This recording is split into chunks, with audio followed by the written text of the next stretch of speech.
Yeah, I figured you were greedy. You want to see me do the rest of this top bit, don't you? Okay.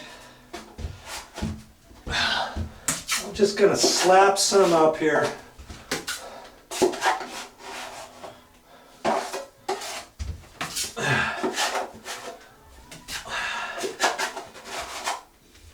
Guess it's a little quicker to do this than to put it on my sponge float. And this will do it too, yeah? Now I'm gonna have to get up there. Okay.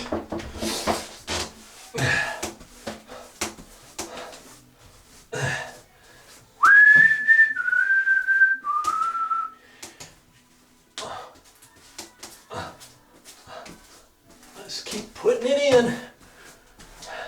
It's a repetitious thing, you know?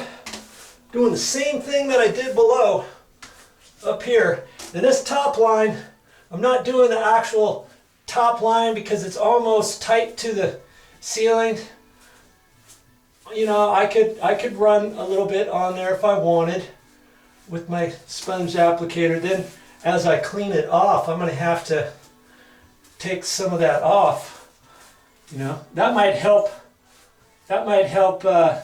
not have the caulking to have to be so deep when I get ready to do that. All right. So see, I'm just going to put it on like that.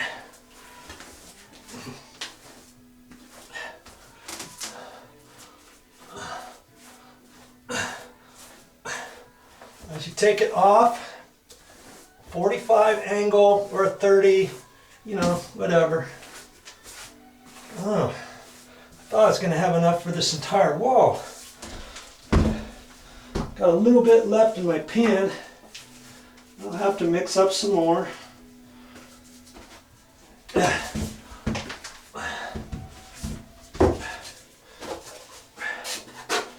I thought 10 pounds of grout would be plenty, but these lines, I've got lots of lines and they've got little pieces of trim around the window. I think I showed you that.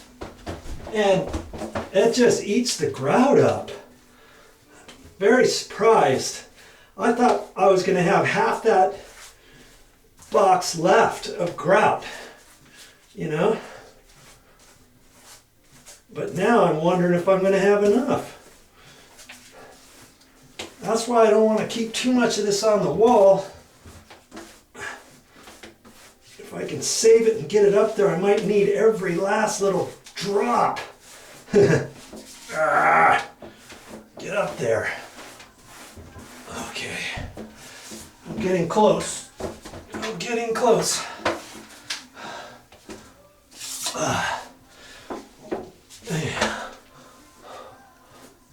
See, it's not just that one little line. I mean, the line is 3/8 of an inch deep. So it's not just a 1/16 of an inch line you've got to do, you know? Guess I'm gonna have to mix up some more. I might have enough. I might. Let's just take off a little excess off of here. Look at that. I think I have it.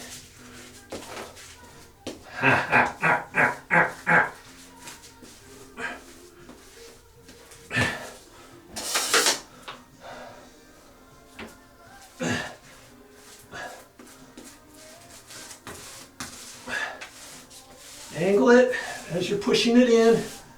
Okay? That. Wow. I got it all on that wall now. Now I can let that whole wall section dry. And see, I don't have that much grout on here. I used up just about every last drop of grout. And I'll do that inside corner as I'm doing this over here.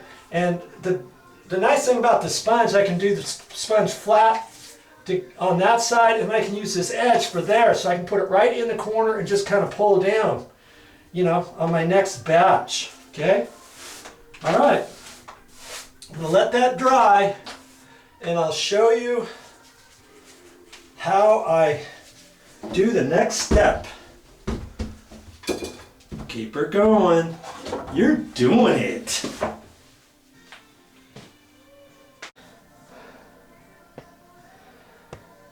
That's the only tools we're going to use.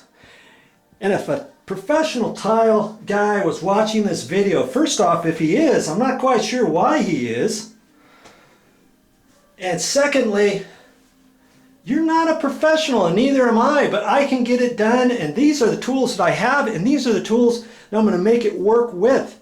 Do you have to buy all these professional tools? Hey, you should buy this different specialized float. You need to have a stainless steel pan. You've got to have a hawk and trowel, and you've got to have, you know, all this other stuff. No, we're just going to use what we have or buy just a few things.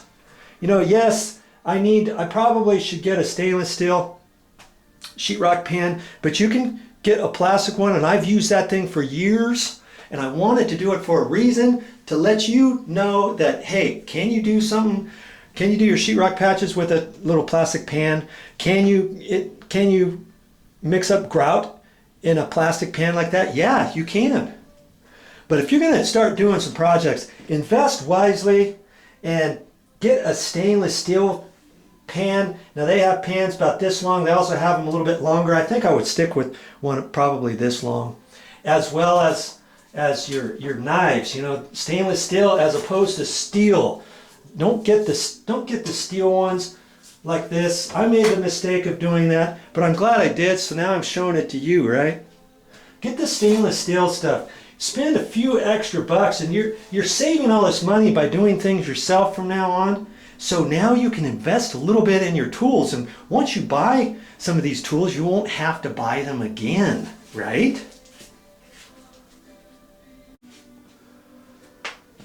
Okay, now I'm waiting for this wall to dry, and could I do another section of this wall over here while I'm waiting? Yeah, I probably could.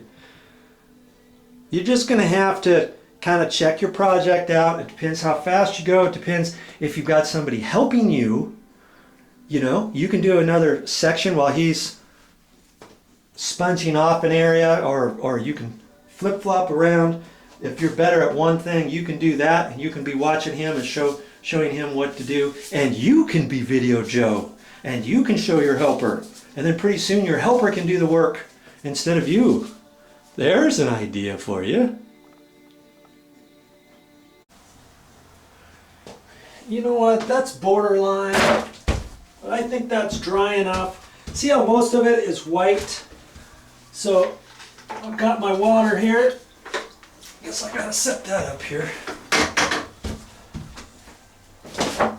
Back and forth I go, making sure you can see what I'm doing.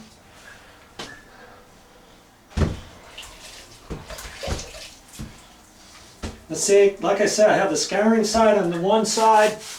I'm just going to first test it on the main body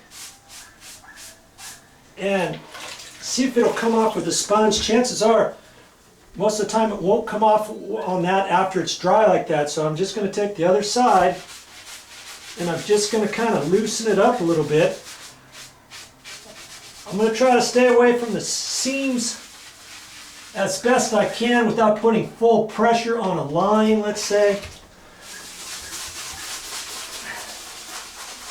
Just do a little circular motion. I'm just trying to get the top bit of the grout loose on the rest of the tile. Now I can come back with my other sponge side.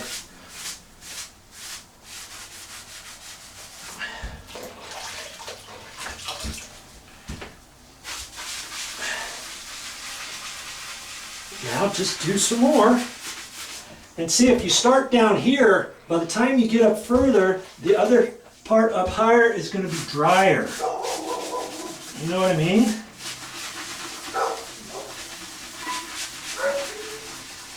Yeah, of course we'd have to have a barking dog around, wouldn't we?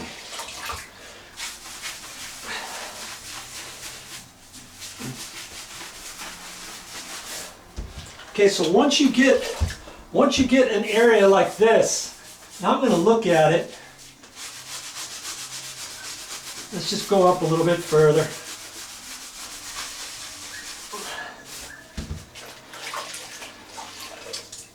I'm just going to use this side of the sponge, and I'm going to look at my seams. They look pretty good.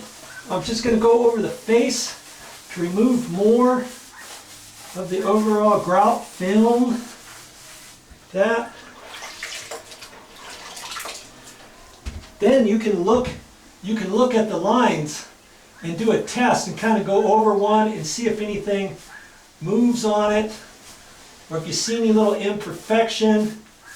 You can take your finger maybe and go like that, or your sponge, and just a little bit.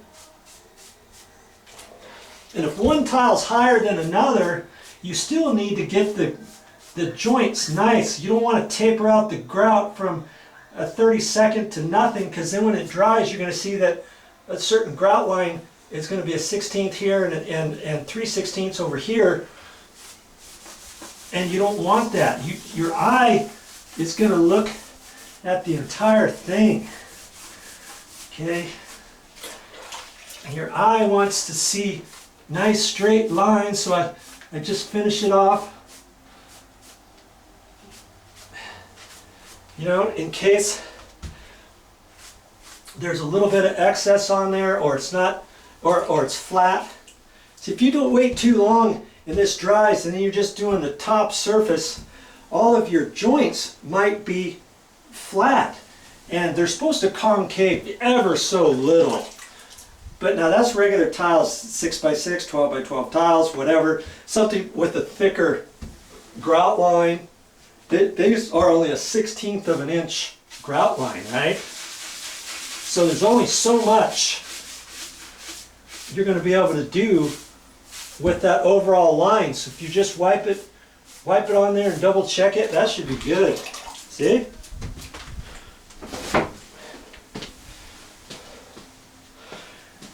Now once you get this whole thing, now I'm going to take a bigger sponge and a clean sponge, a bigger one with clean water, and I'm just going to go over the surface. Now could I use this one for the whole thing? Yeah, you could. Let's try a little section and see how it works.